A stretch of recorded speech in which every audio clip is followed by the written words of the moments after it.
Sir ఇంకోటి sir vaccine రంగంలో అంటే చాలా రోగాలకు వ్యాక్సిన్స్ చాలా చక్కగా వచ్చాయి. క్యాన్సర్ విషయంలో కూడా హెచ్పివి వ్యాక్సిన్ ఉంది. సో దాన్ని క్యాన్సర్ వ్యాక్సిన్ అని కూడా కొంతమంది అంటున్నారు. సో ఇది ఎవరికి అవసరం, ఏ వయసులో వేయించాలి, అదే రకంగా ఫ్యూచర్లో ఇంకా ఈ వ్యాక్సిన్ అంటే మిగతా క్యాన్సర్లు కూడా విస్తరించే అవకాశం ఉంది? తప్పకుండా. క్యాన్సర్ రాకుండా ఉండడానికి 2 వ్యాక్సిన్స్ ఇప్పుడు అందుబాటులో ఉన్నాయి. 2 క్యాన్సర్స్కి అంతే. ఇది క్యాన్సర్ వ్యాక్సిన్ నుంచి కూడా చెప్పకూడదు మనం. 2 రకాల క్యాన్సర్ రాకుండా 2 వ్యాక్సిన్స్ ఉన్నాయి ప్రివెంట్ చేయడానికి. ఓకే. క్యాన్సర్ వ్యాక్సిన్ అంటే క్యాన్సర్ ట్యూమర్ టిష్యూ తీసుకుని దానికి యాంటీగా ఏదైనా డెవలప్ చేసి ఇస్తే దాన్ని యాక్చువల్ క్యాన్సర్ వ్యాక్సిన్ అంటాం. మీకు అర్థమైంది. పేషెంట్కి జబ్బు ఉంది, ఆ ట్యూమర్ బయాప్సీ తీసుకుని వెళ్ళి దానికి యాంటీగా ఏదైనా తయారు చేసి దాన్ని తెచ్చి మళ్ళీ పేషెంట్కి ఇస్తే అది that is the vaccine for that patient, which is still experimental. కొంతమందిలో కొంత పని చేస్తుంది, నాట్ బెస్ట్. బట్ ప్రివెన్షన్ కోసం వ్యాక్సిన్స్ 2 అందుబాటులో ఉన్నాయి. ఒకటి hepatitis B virus vaccine for liver cancer. Hepatitis B virus నుంచి ఇన్ఫెక్షన్ రాకుండా ఉంటే భవిష్యత్తులో లివర్ క్యాన్సర్ రాదు దానివల్ల. రెండోది HPV vaccine, human papilloma virus which causes cervical cancer. గర్భాశయ ముఖద్వారపు క్యాన్సర్ ఆడవాళ్ళ number 2 cancer. Totally preventable cancer which is not prevented. Right? ఎంత బాధకరమైన విషయం అలా చూస్తే. సో దీనికి ఈ యొక్క వ్యాక్సిన్ ఎవరు తీసుకోవాలి? 9 to 14 years ఉన్న వాళ్ళు తీసుకోవాలి. అప్ టు 26 వరకు కూడా తీసుకోవచ్చు. సో 9 to 14 అయితే 2 doses సరిపోతుంది 6 monthsలో. లేట్గా తీసుకుంటే ఈరోజు ఒకటి తీసుకుంటే నెక్స్ట్ 3 months, తర్వాత మళ్ళీ 12 months కంటే 3 doses తీసుకోవాలి. సో ఈ వ్యాక్సినేషన్ అనేటువంటిది ప్రత్యేకంగా మరి అడాలసెంట్ గర్ల్స్ కోసం చెప్తుంది. వెస్ట్రన్ కంట్రీస్లో అయితే అబ్బాయిలు కూడా ఇస్తారు. ఎందుకంటే హెచ్పివి యొక్క ఇన్ఫెక్షన్ వల్ల oral cancers, genital warts, penile warts ఇవన్నీ కూడా వచ్చే అవకాశం ఉంది. వాటిని ప్రివెంట్ చేయడానికి అబ్బాయిలు కూడా మ్యాండేటరీగా ఇస్తున్నారు అక్కడ. ఇట్స్ యూనివర్సల్ ఇమ్యునేషన్ ప్రోగ్రామ్ అక్కడ. సో కనుక మనం కూడా I think it's high time to eradicate or eliminate cervical cancer. Australia is way ahead అనమాట. ఓకే.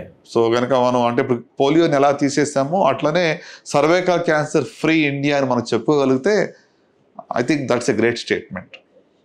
సో సార్ అంటే దీనికి ప్రభుత్వాల పాత్ర కావాలా, ముఖ్యంగా స్క్రీనింగ్ విషయంలో. సో అవేర్నెస్ విషయానికి వస్తే మనం ప్రివెంటివ్ ఏది స్క్రీనింగ్ అనేది చాలా ఇంపార్టెంట్. సో స్క్రీనింగ్ విషయానికి వస్తే సో ఈ మ్యామోగ్రఫీ కావచ్చు లేదా పప్ స్మియర్ టెస్ట్ కావచ్చు, సో మిగతా అంటే ఎటువంటి స్క్రీనింగ్ టెస్టులు ఏ వయసులో ఎవరు చేయించుకోవాలి?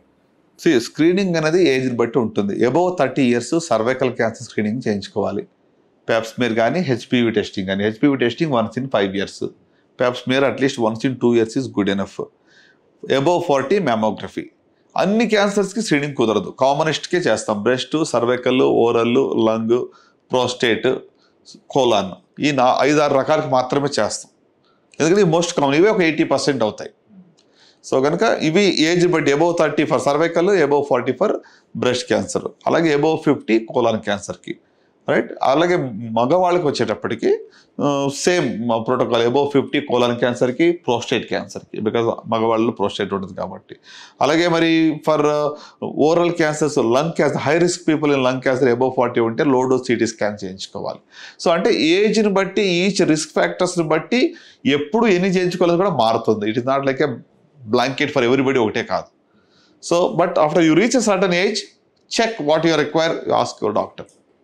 సో సార్ ప్రముఖ క్యాన్సర్ సర్జన్గా సో మీరు క్యాన్సర్తోని ఆల్రెడీ బాధపడుతున్న పేషెంట్లకి, క్యాన్సర్ ఫైటర్స్కి మీరు ఇచ్చే సలహా ఏంటి?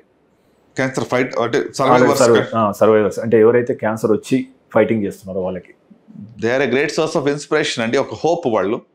ఎవరైతే క్యాన్సర్ని సర్వైవర్స్ అని ఎప్పుడు నేను అన్న వాళ్ళని ఐ కాల్ దెమ్ కాంకరర్స్, విజయశాలు అనమాట. వాళ్ళు జయం పొందిన వాళ్ళు.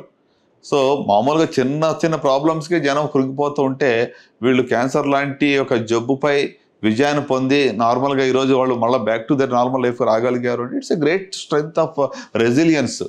రైట్? ఎంతో ఒక మరి హోప్ని ఇతరులకి వాళ్ళు హోప్ ఇస్తూ ఉన్నారు. So I celebrate their life and I salute them. Yeah, they are conquerors. మీరు తీసుకునే అదే మందులు, అదే నాణ్యమైన మందులు, కానీ సగం ధరకే. అవును, మెడ్ ప్లస్ బ్రాండ్స్ పై 50 to 80% తగ్గింపు.